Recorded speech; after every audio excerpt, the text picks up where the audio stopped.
बोलिए त्याच्या आधी तुम्हाला रेकॉर्डिंग आहे सवाल एक ही है ना। एक मिनिट थांबे, एक मिनिट। तुमच्या कोणत्या कार्यकर्त्याला फोन आला, नेमकं काय झालं? कल रात को 8:30 बजे वापिस लॉरेंस मिशन गेंद से शुभम लोनकर ने मेरे जो कॉप्शन के नगर सेवक है आकाश कौड़े, उनके मोबाइल पे फोन कर मुझ तक ये मैसेज पहुंचाया, क्योंकि मेरे मोबाइल के अंदर मैंने जितने भी इंटरनेशनल कॉल थे उसको ब्लॉक कर दिया ताकि दोबारा मुझे किसी का फोन ना आए। इसलिए मेरे जो करीब का जो मेरा नगर सेवक है, मेरा राइट हैंड आकाश कौड़े, उनके मोबाइल पे फोन करके धमकी दी गई कि आज 2 बजे हम वापस फोन करेंगे, अगर आपने पैसे नहीं पहुंचाए या हमारी बात नहीं मानी तो हम आपका बुरा हाल करेंगे, पूरा अकोला देखेगा, अब पूरा अकोला गम के आंसू रोएगा, शहीद पठान को हम दिन दहाड़े मार डालेंगे। तो मैं आज आपके चैनल के माध्यम से ये कहना चाहता हूं कि इसके पहले भी मुझे धमकी आई, इसके पहले भी मुख्यमंत्री साहब से हम लोग मिले, इसके पहले भी हाउस में ये प्रश्न उठा और आज भी उठा। मेरा घर छोड़ के अधिवेशन में मैं मेरे मुद्दे मंडने के लिए नहीं आया हूं, ना मैं सरकार को ये बोलने वाला हूं कि मुझे सुरक्षा चाहिए। मैं ये सवाल आपके माध्यम से करना चाहता हूं कि अगर 288 हाउस चलाने वाले एक सदस्य को इतनी बार बार धमकी आ सकती है, हर अधिवेशन के अंदर वो फोन करके मुझे धमकी देते हैं, तो लॉ एंड व्यवस्था क्या है, कानून व्यवस्था कितनी शर्मार गई।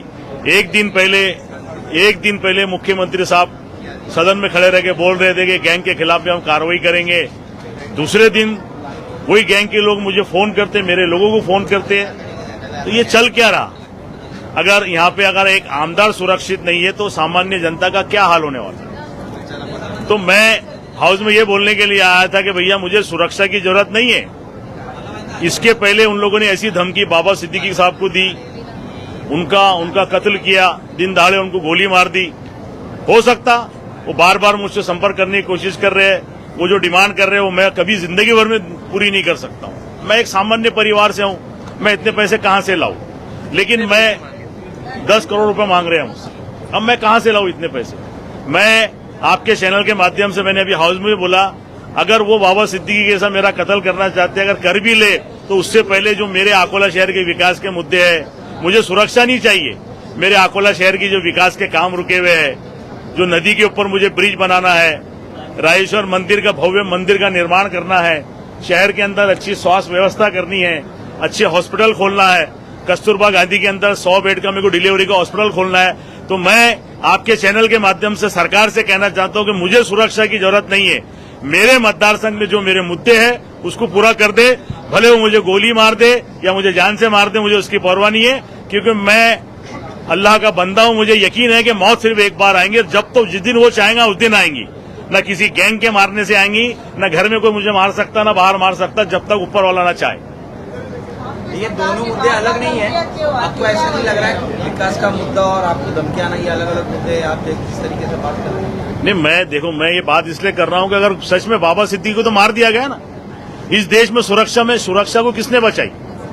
सुरक्षा रहते हुए इंदिरा गांधी जी का कत्ल हुआ, बाकी बड़े बड़े नेता मर गए सुरक्षा रहने के बावजूद। तो मेरे ऐसा आदमी कहां बचेगा?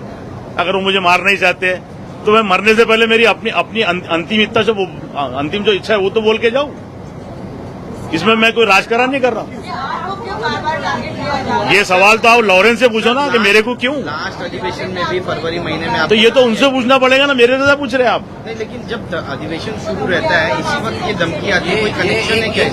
कॉमन बात है, पिछले बार भी जब आपको धमकी आई थी तब भी सेशन चल रहा था। नहीं, सेशन के पहले धमकी आई थी, विशेष सेशन में उठा था, अभी चालू सेशन में धमकी आई। क्यों आपको टारगेट किया जा रहा है? लेकिन क्या तो ये सवाल तो आप उनसे पूछो ना जो गैंग चला रहे हैं। तो क्या पुलिस प्रोटेक्शन की आप मांग करेंगे? हाँ, शुभम लोनकर जो है वो आकोट में रहते हैं, अकोला से 60 किलोमीटर दूर वहां के रहने वाले थे। अब पता नहीं उनको क्या प्रॉब्लम है। मेरा इसके पहले अभी 1 दिन पहले मेरा एक कांग्रेस के नगर सेवक का वहां मर्डर हो गया, कांग्रेस के आमदार को धमकी आती। तो भैया समझ में नहीं आ रहा कांग्रेस के पीछे, जान से मारने के पीछे क्यों लगे इनके आमदार नगर सेवक के पीछे? बड़ा सवाल है ये। साजिद जी, हाँ, यहाँ पे क्या डिमांड कर रहे हैं गवर्नमेंट से? गुजरात गवर्नमेंट से आप बात नहीं कर सकते? हाउस में ये तो बात चालू है कि बार बार एक सदस्य को धमकी आती है, तो उन्होंने अभी तक पिछले 4 महीने पहले जो मुझे धमकी आई थी उसका रिकॉर्ड आज तक भी नहीं, इन्होंने क्या कार्रवाई की। सिर्फ 2-4 पुलिस वाले मेरे आजू बाजू खड़ा कर दिए गए, बाकी कोई कार्रवाई के नाम पे कुछ भी नहीं हुआ। और मेरे को खुद को थ्रेट हुआ तो मुझे खुद पता नहीं कि गवर्नमेंट ने करी क्या। ये सवाल मैं करता हूं, मैं सभापति महोदय से मिला, मैं मुख्यमंत्री साहब से मिला, तो ठीक है कार्रवाई हो रही है, कर रहे हैं। मैं यहाँ के तुम्हारे सबसे बड़े जो मुखिया पुलिस अधिकारी उनसे मिला महाराष्ट्र के, उनका ही बोलना कि हम कार्रवाई करें, लेकिन कार्रवाई क्या हुई है मुझे बताने को कोई तैयार नहीं है। साजिद जी, ये सब इसमें सरकार आपको लेकर एक सदस्य को धमकी आ रही है, सरकार इसमें सीरियस नहीं है, ऐसा आपको लगता है? नहीं देखो, मैं ऐसा नहीं बोल सकता हूं, क्योंकि पहली बार जब मुझे धमकी आई थी तो रात के 12 बजे मुख्यमंत्री साहब ने मुझे फोन करके कहा था कि मुझे पता चला है कि आपको धमकी आई, आप फिक्र मत करो, हम सब आपके साथ में हैं। मैं मानता हूं कि सब मेरे साथ में है, लेकिन कोई दिखाई नहीं दे रहा। सब मिस्टर इंडिया की घड़ी पहन के मेरे साथ में है। ऐसा लगता है कि सबसे मिस्टर इंडिया की घड़ी पहन के मेरे साथ में नजर आ रहे हैं, मुझे नहीं दिखते मेरे साथ में।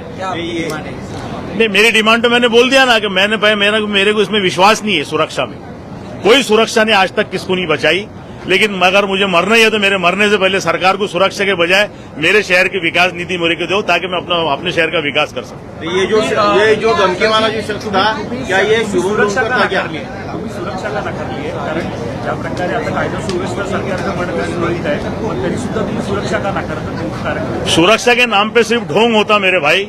4 पुलिस वाले आपके साथ में खड़ा करते थे, मैं पिछले 6 महीने से उनको लेके घूम रहा हूं। मैं समझ रहा हूं कि वो कितने अलर्ट है, क्या है।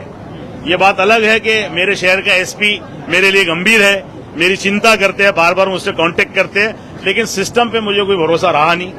अगर सिस्टम पे भरोसा होता या सिस्टम मजबूत होता तो एक गैंग का एक आदमी मेरे को बार बार धमकी क्यों देता? तुमचं असं म्हणणं आहे का की जे सुरक्षेसाठी येतात त्यांच्यावरच तुमचा संशय आहे? कारण नहीं, आप बात को मत घुमाओ। सुरक्षा के ऊपर मेरा कोई संशय नहीं है। सुरक्षा ने आज तक किसी को नहीं बचाई, ये मेरा ऐसा मानना है।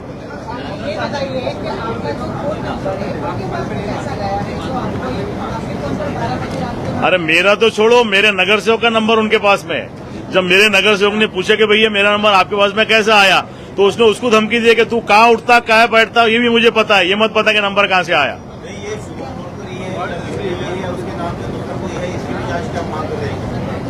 इसकी जांच तो मैं पहले दिन से कर रहा हूँ कि उसके नाम पे कोई मुझे झूठ-मूठ धमकी दे रहा है कि हकीकत दे रहा है। लेकिन मुझे यकीन तब आया जब पुलिस में जब मेरे को ऑलरेडी पुलिस सुरक्षा मेरी लगाई गई। उनका बोलना है कि कैलिफोर्निया से बैठ के फोन कर रहे हैं।